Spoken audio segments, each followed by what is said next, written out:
Signs of the season. Smell summer in the air. I've been sneezing like crazy. Yeah. Sneezing at the season. That harvest seems to be almost ready. Wheat harvest. And what else? What's coming up? The Smoky Hill River Festival Do you right think down the street. This could be the first time that everybody gets done cutting wheat in time for the river festival. And they can go and relax and enjoy themselves. Cheesecake on a stick. Oh yeah, alligator bites. Oh man, You know. Dippin' Dots. Dippin' Dots. Oh, Dippin' mercy. Donuts. Dippin' Donuts, you name it. It's I'm ready. I'll be putting on weight next weekend. Oh my gosh, I better expand the table. That's right. That's right.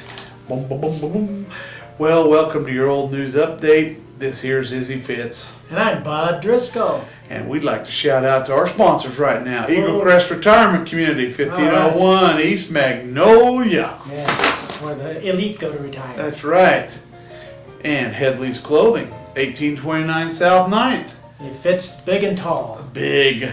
That's what we like. Big over tall. Right. And the Smoky Hill Museum, 211 West Iron. That's right. They put, out-of-date artifacts like Izzy. That's right.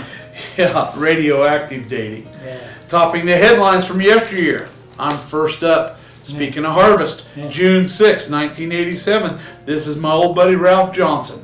It says Ralphie looks forward to this time of year because after months of work and worry, he soon will be in a combine harvesting. Yeah, these days harvesting a wheat crop that has survived everything Mother Nature had to offer.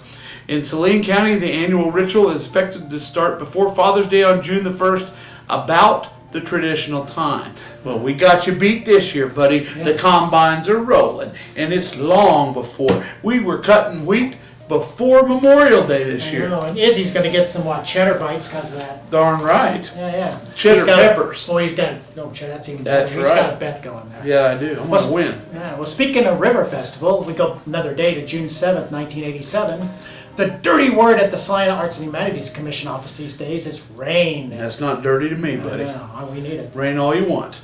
With the Smoky Hill River Festival just 5 days away, festival organizers are once again banking on the sale of festival admission buttons for more than half the income of their $165,150 budget. That's just a drop in the bucket these days. In 1978 and 1979, advance purchase buttons were $1.50.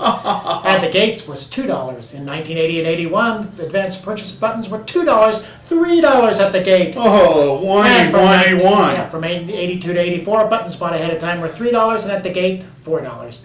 And now the current price is jumped up to $4 in advance and $5 at the gate. Let me play a sad song on my violin. And now it's $10 and you can get more people complaining. That's right. Even though it costs $10 for one person to go see a 3D movie. That's 2.5 gallons of gas too. Yeah. What's the deal? So don't, River Festival's still a bargain. Yeah, it's a bargain.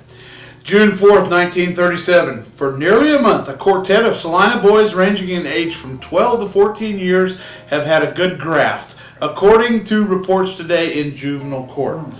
Nightly, the lads loitered about a parking lot in the 100 block of South 7th and waited until someone parked a car. Then a Sherlock in the group. That means smart. That's right. Followed that individual to be sure he was going to the theater and would be gone a safe period of time, whereupon the group took the car out for a joyride.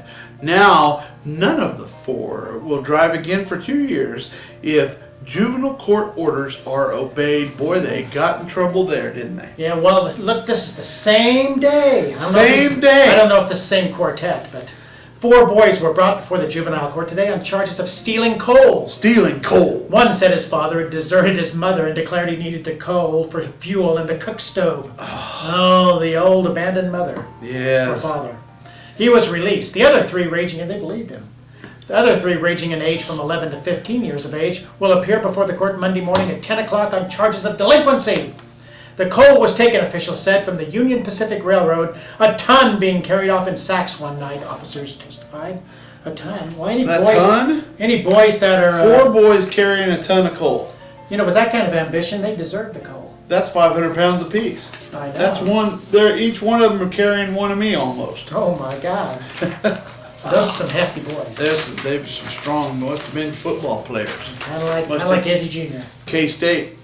June 8th, 1912. 2 recently married couples were received at Lansing State Penitentiary today, each to serve an indeterminate sentence from 1 to 5 years for crimes committed in Kansas.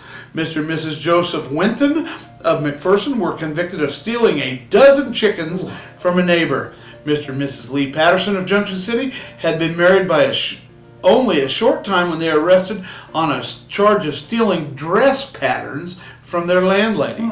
The Pattersons were arrested in Salina several weeks ago, where they had been tracked from Junction City.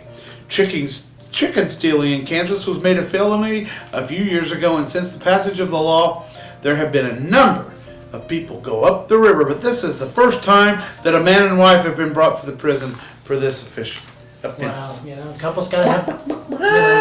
couples have to have stuff to do together. I'd be chicken to steal a chicken, wouldn't you? Yeah, pretty much. Yeah. But, well, listen to this guy, finally, on June 10th, 1912. The new city jail was almost the worse for wear for a short time Saturday night, while a bohemian named Joseph Makes me Boyda. think of a rhapsody. I know, yeah. Joseph Boyda. Bohemian Boyda. Yeah, Bohemian Boyda was locked up in one of the cells, gloriously drunk. Gloriously drunk. You know, there's regular drunk, and then there's gloriously drunk. I wonder why didn't they change his name to Otis? Yeah, from Andy Griffith's days. That's right, but Boyda tore up the couch, overturned the bed clothing, upset the fumigating apparatus, Oh, that's a which in stinky jail you situation. really need, and had been placed in the jail. He was given a $10 fine, just a $10 fine. with costs for his valiant endeavors That's to about tear 3 down cases the of beer back then. building. I know. Well, it was a valiant effort to tear down the building, but unfortunately he didn't do it. Nope.